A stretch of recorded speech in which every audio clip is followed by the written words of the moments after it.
आता आपण इतर बातम्यांकडे वळूया। खासदार संजय राऊत यांनी पाकिस्तानविषयी केंद्र सरकारचं धोरण आणि भूमिकेचा खरपूस समाचार घेतला। पाकिस्तानला पंतप्रधान नरेंद्र मोदी धडा शिकवणार आहेत, पण कधी शिकवणार हेच समजत नाही।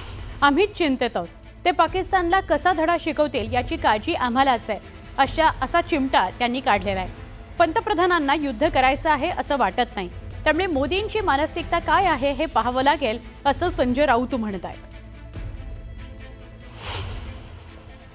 प्रधानमंत्र्यांकडे पाहता, त्यांचा चेहरा पाहता, त्यांचं एकंदर वर्तणूक पाहता, वर्तन पाहता, त्यांच्या चेहऱ्यावरती कुठे काय युद्धाचं काय, आपल्याला युद्ध करायचं आहे, पाकिस्तानला धडा शिकवायचा आहे वगैरे काही दिसत नाही। खुशमिजाज अवस्थेमध्ये आम्ही चिंतेमध्ये आहोत की पाकिस्तानला धडा कसा शिकवायचा, की पाकिस्तानशी युद्ध कसं करायचं। खरं म्हणजे या सगळ्याला जबाबदारच अमित शहा आहेत, गृहमंत्री। जे हत्याकांड घडलंय, काश्मीरमधल्या प्रत्येक हत्याकांडाला गेल्या 10 वर्षातल्या फक्त देशाचे गृहमंत्री अमित शहा जबाबदार आहेत। तरी सुद्धा त्या व्यक्तीला प्रधानमंत्र्यांनी त्यांच्या पदावर का ठेवला हे रहस्य, का ठेवलं। 27 जणांचे जे हत्याकांड झालंय त्यात आपल्या राज्यातले 6 जण आहेत, त्याला जबाबदार अमित शहा। ते काय चुनचुनके मारू करतात। आमचे लोक चुनचुनकर मारले, त्याने तुम्ही राजीनामा दिला पाहिजे, त्यांचा राजीनामा घेतला पाहिजे। बुलेटिनमध्ये एक महत्त्वाची बातमी आहे। भिवंडी शहरात महिलेनं 3 मुलींसह गळफास लावून घेत आत्महत्या केलेली आहे। महिलेनं 12, 7 आणि 4 वर्षाच्या मुलींसह गळफास लावून घेत आत्महत्या केलेली आहे। म्हणजे पहिली मोठी मुलगी 12 वर्षाची आणि त्यानंतर 7 वर्षाची एक मुलगी आणि मग लहान जी आहे ती 4 वर्षाची मुलगी आहे। तिघींनाही घेऊन गळफास लावून घेत आत्महत्या केलेली अत्यंत धक्कादायक घटना आहे। पती हा नाईट शिफ्टला गेलेला होता आणि तेव्हाच पत्नीनं हे टोकाचं पाऊल उचललंय।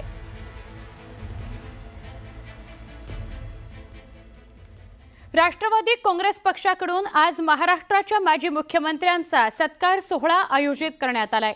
या सोहळ्याला सगळ्या माजी मुख्यमंत्र्यांना निमंत्रित करण्यात आलेलं आहे, पण या कार्यक्रमाला शरद पवार उपस्थित राहणार नसल्याचं सांगण्यात येत आहे। माजी मुख्यमंत्री सन्मान कार्यक्रमाचे शरद पवार यांना निमंत्रण मिळालं नसल्याचं सूत्रांकडून सांगण्यात आलं। दरम्यान शरद पवार त्यांच्या पूर्वनियोजित कार्यक्रमाकरता पुण्याहून मुंबईला रवाना झालेत।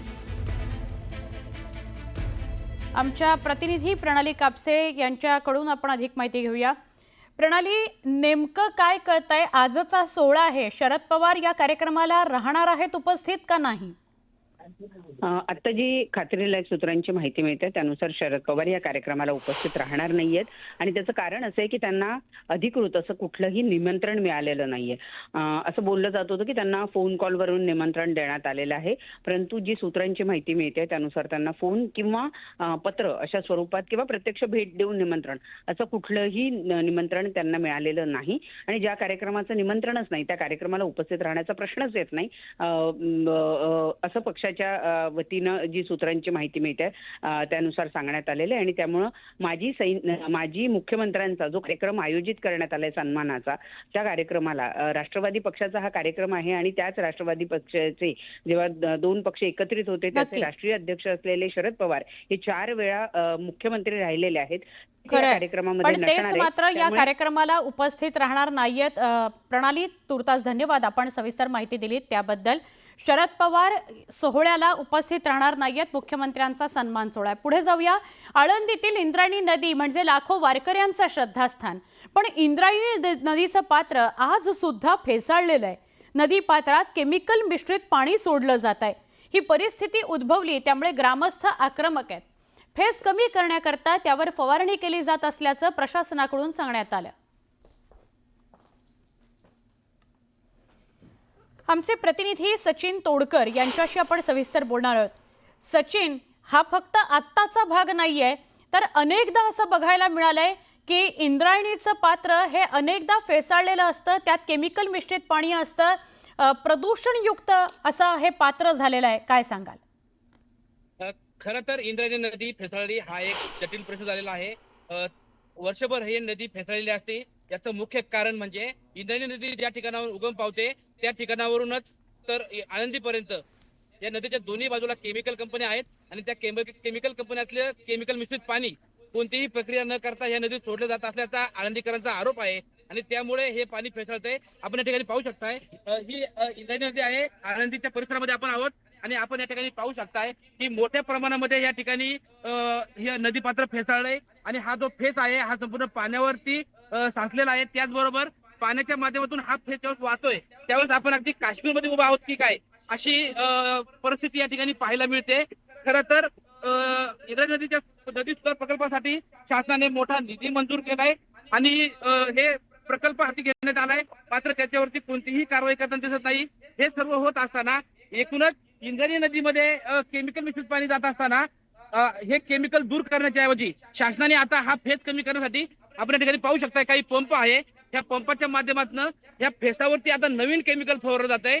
पहिलंच या पाण्यामध्ये केमिकल आहे त्यामुळे ह्या पाण्याचा फेस तयार होतोय आणि हा फेस कमी करण्यासाठी शासन आता पुन्हा या पाण्यामध्ये या फेसावरती केमिकल फवारून हा फेस जिरवण्याचा तात्पुरता प्रयत्न करतोय. मात्र हा प्रयत्न करत असताना शासन कुठल्याही प्रकारची खबरदारी घेताना दिसत नाही. आपल्यासोबत काही आनंदीचे ग्रामस्थ आहेत, वारकरी आहेत. काका काय सांगाल, इंद्रायणी नदी फेसळली हा जटिल प्रश्न आहे. इंद्रायणी नदी फेसळ्यावरती उपाययोजना करण्यात येत आहेत मात्र फेस काही थांबत नाही. आज संपूर्ण जग अराजकतेनं माजलेलं असताना, दहशतवादासारखी समस्या जगाला भेडसावत असताना, जगाला शांततेचा संदेश देणारे श्री संत ज्ञानेश्वर महाराज, त्या ज्ञानेश्वर महाराजांनी या इंद्रायणीच्या काठावरती साधना केली. त्या ज्ञानेश्वर महाराजांनी या इंद्रायणीमध्ये स्नान केलं. आज खऱ्या अर्थानं ती इंद्रायणी माता फेसाळली नाही तर ती रक्ताळली आहे. आज इंद्रायणीकडे पाहिलं की डोळ्यामध्ये अश्रू उभा राहतात. अनेक वेळा ह्याच्यावरती शासनाने काय उपाय करण्याचे प्रयत्न केले परंतु सगळेच उपाय ते फेल झालेले आहेत खऱ्या अर्थानं. आज संपूर्ण वारकरी समाज आणि महाराष्ट्रात ज्ञानेश्वर माऊली तुकाराम महाराज यांच्यावरती प्रेम करणारे सगळे भाविक शासनावरती नाराज आहेत की तुम्ही जखमीवरती तात्पुरती मलमपट्टी करताय. कायम उपाययोजना त्याच्यावरती शोधल्या पाहिजेत अशी आमची भावना आहे आणि त्याकरता वारकरी संप्रदायातून म्हणा किंवा पंचक्रोशीतून म्हणा सहकार्य करण्याची आमची भावना आहे. फक्त शासनाने आम्हाला सोबत घेऊन याच्यावरती तातडीने उपाय करावेत. हा जो प्रश्न आहे याच्यावरती तात्पुरती मलमपट्टी न करता याच्यावरती ठोस उपाययोजना कराव्यात नक्की. अशी वारकऱ्यांची भावना आहे. इथे सामाजिक कार्यकर्ते आहेत, काय सांगाल याच्यावरती कायमस्वरूपी उपाययोजना करण्याच्या ऐवजी हा फेस जिरवण्यासाठी आता या फेसावरती केमिकल फवारलं नक्की जातंय. सचिन, आपण बघतोय की प्रदूषण झालेलं आहे. या नदीचं पात्र हे प्रदूषित झालेलं आहे. फेसाळलेलं पाणी आपल्याला बघायला मिळतंय. याविषयी आपण अधिक बोलत राहणार आहोत जोपर्यंत हे पात्र स्वच्छ होत नाही. काँग्रेसचे खासदार चरणजीत सिंह चन्नी यांनी पहलगामवरील हल्ला आणि सर्जिकल स्ट्राईकवर भाष्य केलेलं आहे. पुलवामा घटनेनंतर भारतानं पाकिस्तानात कुठे सर्जिकल स्ट्राईक केला, यात किती लोक मारले गेले हे काही दिसलं नाही असं वक्तव्य चरणजीत सिंह चन्नी यांनी केलंय. जर कुणी आपल्या देशात बॉम्ब फेकला तर लोकांना कळणार नाही का? सरकारनं पाकिस्तानात सर्जिकल स्ट्राईक केल्याचा दावा केला पण वास्तवात काहीच घडलं नाही.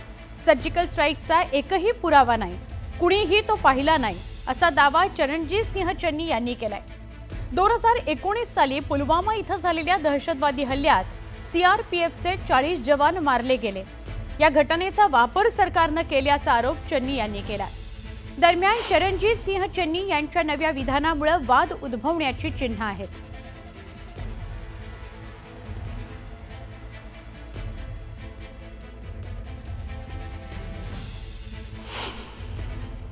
चालीस हमारे आदमी मर गए जो उस समय पगड़ी के ऊपर से तुरला गया था ऊपर को, उसको हम तुरला बोलते पंजाबी में.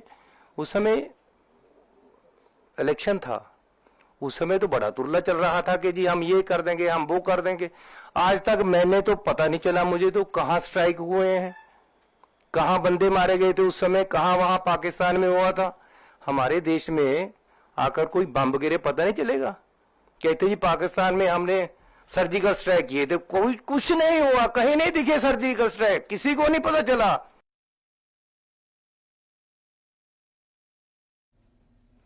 पहलगाम मधील